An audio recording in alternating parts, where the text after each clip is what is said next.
반갑습니다. 오늘도 시장 한번 주요 지표 살펴보도록 하겠습니다. 어제 신규 실업수당 청구 건수가 발표가 됐죠? 한 주 동안 매번 이렇게 발표가 되는데 이번 발표 건은 상당히 조금 높게 나왔습니다. 26만 1000건으로 집계가 됐고요. 26만 1000건, 사실상 20개월 만에 최대 수치를 기록을 했습니다. 실업보험 청구 건수가 가장 많이 집계가 된 건데 고용 건수가 지금 계속적으로 고용시장이 악화된다라는 그런 것을 반증을 해주고 있습니다. 사실 좀 시계열을 놓고 그래프를 한번 보면 좋은데 보시는 것처럼 이 코로나 때 이렇게 상당히 튀는 바람에 전체적으로 이거 확인하는 게 좀 까다로워졌는데 이걸 제외하고 좀 보는 게 좋을 것 같거든요. 이번 실업수당 청구 건수는 컨센이 23만 5천이었는데 상당히 많은 수준에서 상회를 했죠.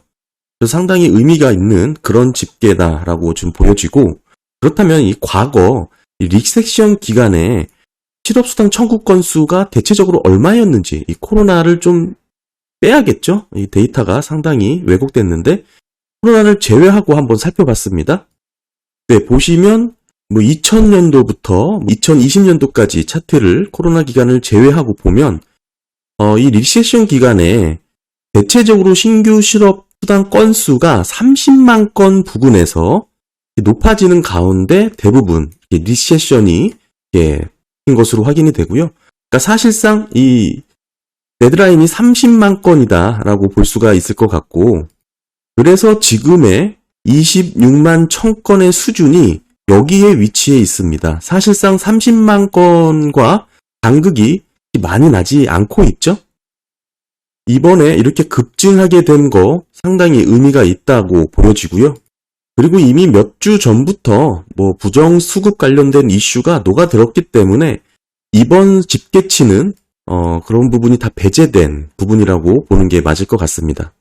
네, 그리고 유로존이 경기 침체에 진입을 했다라는 유럽 통계청의 발표가 있었죠. 식량 부분과 에너지 가격에 대한 영향으로 올해 23년 1분기 경기 침체에 빠졌다라고 공식적으로 확인을 했습니다.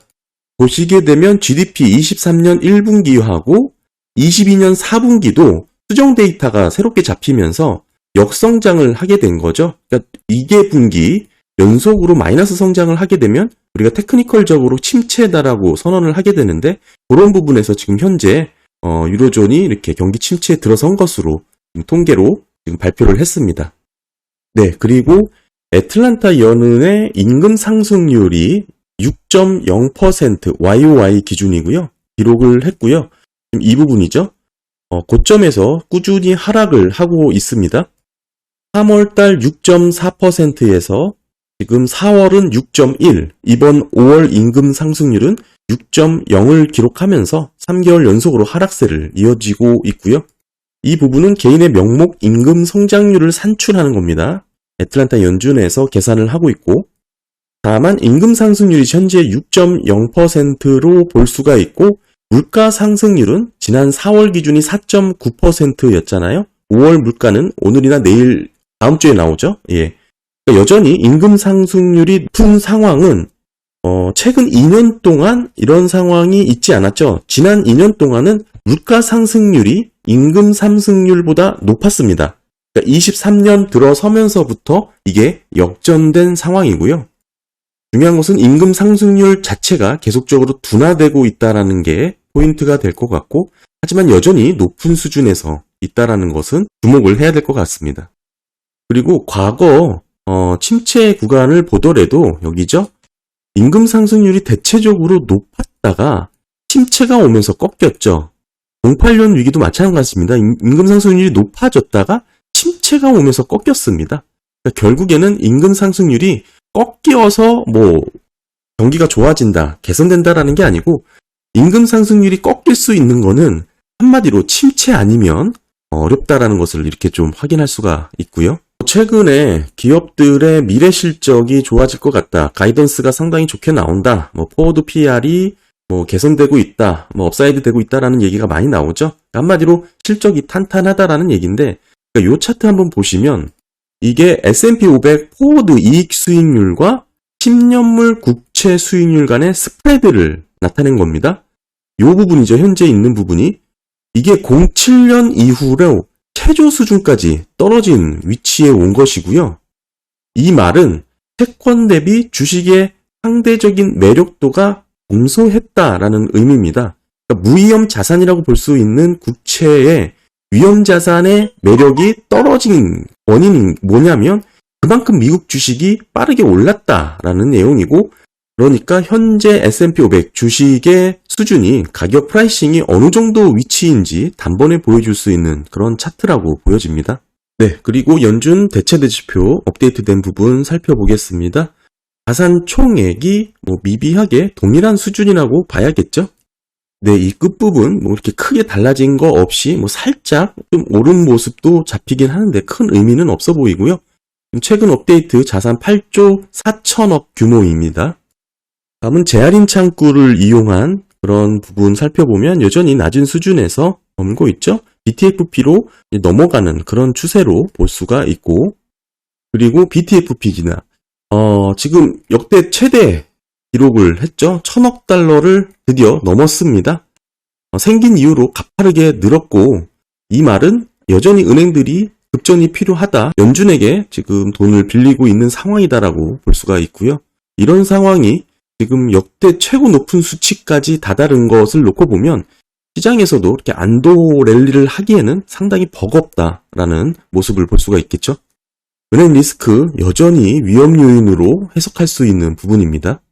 전혀 둔화되거나 축소되는 모습이 아니고 매주 업데이트가 될 때마다 새로운 수치가 계속해서 갱신되고 있기 때문에 계속해서 예의주시해야 된다라고 보여지고요. FDIC 보험공사에 지급했던 부분들 조금 소폭 줄어든 모습이 확인됐고요. 큰 의미는 없어 보입니다. 다음은 RP 거래인데 다시 제로로 돌아왔죠. 그러니까 결국 기관이라든지 해외 피마 계정 모두 다 제로로 잡혔다는 뜻이니까 이것만 놓고 보더라도 RP 거래를 통해서 연준의 자금을 빌리는 것보다 기관들 같은 경우, 특히 금융기관 같은 경우에는 BTFP가 더 조건이 유리하다라는 것을 이것만 보도 가늠할 수가 있는 내용이고, 특히 이제 피마 계정에서 다시 600억 달러까지 올라갔다가 제로로 떨어졌다라는 것은 해외 글로벌 중앙은행 지금 리스크 요인은 확인되고 있지 않다라고 볼 수가 있겠죠. 네, 다음은 부채의 역내포입니다. 여전히 한도치까지 높은 수준에서 유지가 되고 있고, 지금 그렇게 일부 좀 줄어들긴 했지만 큰 의미는 없어 보이죠. 큰 의미는 없어 보이고 여전히 높은 수준에서 계속 유지가 되고 있습니다. 네, 다음은 TJ 계좌. 여기까지 지금 얼마 남지 않은 거 이제 곧 채워 넣겠죠. TJ 계좌가 얘기가 나왔으니까 말씀을 한번 드리면, 지금 이 역내포의 자금이 TGA로 가냐 이거죠. TGA 계좌를 채워줄 것이냐. 그래서 저는 그렇게 보고 있지 않은 이유가, 지금 역내포의 이율이 5.05%입니다. 이거는 특별한 의미가 있는 게 아니고 연준의 기준금리의 하단을 지지하는 그런 역할을 합니다.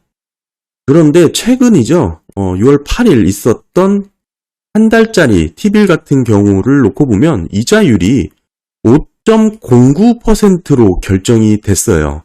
그러니까 미국 채권 같은 경우는 이자율이 정해진 게 아니고 입찰자들이 낮은 가격부터 써내다가 지금 중앙값이 4.95입니다.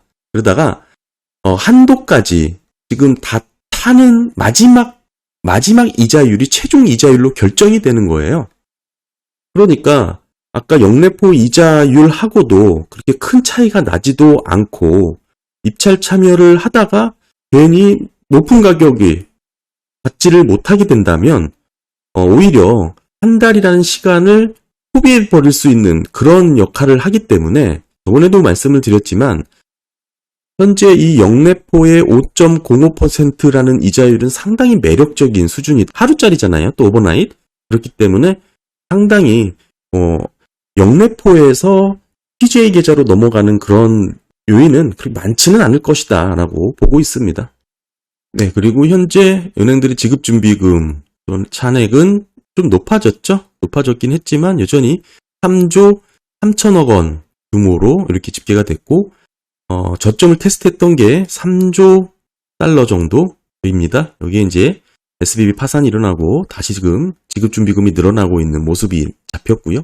네, 혹시 헷갈리실까봐 다시 한번 좀 추가 설명을 드리면, 현재 역내포의 이자율은 5.05%입니다.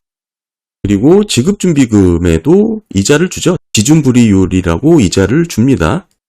지금 현재 지준불이율은 5.15%입니다. 그러니까 기준금리의 상단은 지준불이율로 통제를 하는 거고 하단은 역레포로 RRP죠. 역레포로 하단을 지지하는 거죠. 여기서 이제 실효금리를 타겟팅을 하는 건데 보시면 실효금리가 5.08% 한마디로 콜금리죠. 은행들 간의 1일간 거래를 할 때 빌리는 콜금리입니다. 5.08. 이것을 타겟팅하기 위해서 아까 역레포하고 지준불이율 IORB하고 이렇게 상단 하단으로 요 금액을 맞추기 위해서 금리를 맞추기 위해서 그렇게 통제를 하는 건데요. 사실 우리가 이제 보통 시중에서의 유동성을 표현할 때 지급준비금을 이렇게 표현을 많이 하는데 엄밀히 말하면 지급준비금이라고 표현하기보다는 습관처럼 그렇게 말했지만 RP 거래라고 하는 단기금융시장에서의 자금이 결국에는 채권으로 넘어갈 것이다라는 거 보고 있는데 실제 은행들의 지급준비금이 빠져나간다 그런 의미보다는 단기금융시장에서 거래되는 즉 RP 시장에서 거래되는 자금이 빠져나갈 것이다. 그렇다면 그 RP 거래 단기시장이죠. 이자율을 한번 봐야겠죠. 그게 현재 5.05%입니다. 아까 이게 역레포랑 그러니까 이게 뭐 같은 이유를 또 설명드리면 너무 길어지긴 한데 그러니까 궁극적으로 그냥 역레포랑 그래서 비교를 많이 해요. 보시면 뭐 사실상은 이 RP 거래로 할 수 있는 이 소파 금리로 비교를 하는 게 맞죠. 그러니까 5.05%보다 더 높은 채권 수익률을 노리면 단기금융시장의 기관 참여자들이, 기관 투자자들이 결국에는 이 레포 거래보다는 채권 투자에 넘어간다. 이러면서 시장의 유동성이 줄어든다. 이 표현을 좀 쉽게 해드리기 위해서, 간단하게 하기 위해서 그냥 지급준비금에서 빠져나간다라고 표현을 하는 겁니다. 그러니까 보통 일반적으로 연준의 대조표 갖고 설명을 할 때 우리가 유동성을 갖고 설명하는 게 이제 지급준비금이기 때문에 그렇게 표현을 한 거고 정확하게는 이렇게 이해를 하시는 게 맞다라는 거 다시 한번 말씀을 드리고요. 그러니까 사실은 이게 다 맞물려 있습니다. 기관 투자자들끼리 거래를 하는 이 RP, 레포 시장은 은행도 있지만 은행이 아닌 뭐 연기금, 보험사 등등 다양하게 있거든요. 그리고 이거는 시장에서 결정되는 금리이기 때문에 연준이 관리를 하고 있지 않고 게다가 연방주택은행 같은 경우에는 이 레포 거래에서도 시장 참여로 자금을 공급하기 때문에 궁극적으로 결국에는 이 실효금리에서도 영향을 줄 수밖에 없는 것이죠. 그러니까 주 참여자가, 주 자금을 공급하는 기관 참여자가 두 시장에서 모두 왔다 갔다 할 수 있기 때문에 그런 결과를 갖게 되는 건데 중요한 것은 연준은 이 실효금리를 원하는 기준금리 타겟팅 안에 딱 놓기를 원하는 겁니다. 그래서 아까 말씀드린 지준불이율과 역레포 금리를 통해서 하단과 상단을 요 금액 안에서 결정하려고 하는 거고 사실은 시장에서의 단기금리는 요걸로 보시면 되는 거죠. 요 소포 금리로 5.05%로 보시면 되는데 우리가 쉽게 그냥 역레포 금리랑 비슷하게 흘러가기 때문에 그냥 역레포 금리로 설명을 간단하게 하는 거고요. 그래서 정확하게 정말 하려면 단기금융시장 거래되는 유동성이 결국에는 채권의 수요자가 될 것이다 라고 표현을 하는 게 정확하겠죠. 이제 너무 말이 길어지고 복잡하고 하다 보니까 이제 보통 역레포보다는 역레포 MMF 자금이 오는 게 아니고 지급준비금에 있던 그러니까 단기금융 거래에서 시장되는 RP 거래 참여자들의 기관 투자자들이 단기물의 채권을 구입하는 것이다. 한마디로 시장에 공급에 되는 유동성이 줄어든다라는 개념으로 이렇게 이해를 하면 좋을 것 같습니다. 왜냐하면 지급준비금 이자율이 높았잖아요. IORB 지준불이율의 금리가 5.15%로 제일 높죠. 그러니까 지급준비금은 은행만이 늘 수가 있어요. 그러니까 다른 기관 투자자들은 이 금리를 받을 수가 없습니다. 그러니까 당연히 이 RP 거래를 위한 단기금융 거래에서 이 금리가 받을 수 있는 최대치겠죠. 그러니까 이 금리랑 이게 아까 역레포 금리랑 동일했잖아요. 그래서 역레포 금리랑 비교를 해드린 거고 궁극적으로는 사실은 이 금리랑 국채금리랑 비교를 해서 어느 정도 기간에 대한 프라이싱을 반영해서 참여를 하거나 안 하거나 하겠죠. 지금은 궁극적으로는 MMF 같은 경우는 초단기에 거래되는 자금이기 때문에 채권으로 넘어가는 그런 유동성에 대한 부분은 없겠지만 기타 RP 거래에 참여하는 기관 투자자들 같은 경우에는 폭넓게 부채로 넘어갈 가능성이 상당히 높다. 한마디로 단기 거래에 투입되는 자금이 유동성이 줄어들 수밖에 없다. 그런 뜻으로 해석하시면 좋을 것 같습니다. 네, 오늘 자료 한번 살펴봤고요. 무엇보다도 신규 실업수당 청구 건수가 크게 늘면서 아까 말씀드린 그 역대 침체 전 30만 건 부근까지 빠르게 지금 올라온 것으로 확인이 되죠. 결국 고용이 어느 정도 무너지기 시작했다라고 저는 볼 수 있는 자료라고 생각을 합니다. 네, 감사합니다.